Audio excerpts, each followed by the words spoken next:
قرمشه بجد ما حصلتش، خطيره بجد. بصوا القرمشه، بصوا خطيره. لو عندك اطفال هتعجبهم قوي بجد، ومش هتبطلي تعمليها. ممكن يطلبوها منك كل يوم على فكره.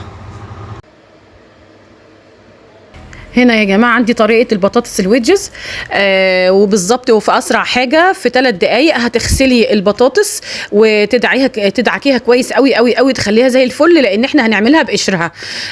وبعد كده هنا قطعتها تقطيع سميك شويه، شرايح سميكه شويه اهي. قطعتها كلها، قطعت بتاع نص كيلو بطاطس كده. هنزل عليها بقى بميه مغليه،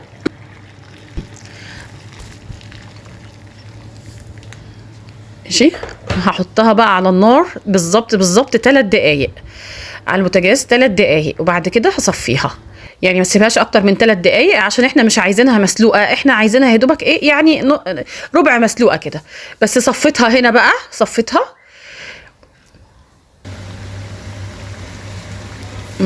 وعلى زيت سخن نزلت بيها، حطيتها بقى تتحمر ولحد ما تاخد لون ذهبي. وعبال ما تتحمر جهزت هنا التوابل بتاعتها، معلقه زعتر بري او الاوريجانو، فركتها كده زي ما بتفركي النعناع، افركيها. وعندي هنا توم باودر وبصل باودر وبابريكا، توم باودر وبصل باودر، شطه، كمون، فلفل وملح. هاخد التوابل كلها مع بعضها وهحطها في البوله دي، وهستنى لحد ما البطاطس تتحمر. هنا البطاطس خرجت معايا من النار اهي. سبتها لحد ما اصفرت خالص وخدت لون ذهبي. هنزل عليها بالتوابل. قرمشه بجد ما حصلتش، خطيره بجد. بصوا القرمشه، بصوا خطيره.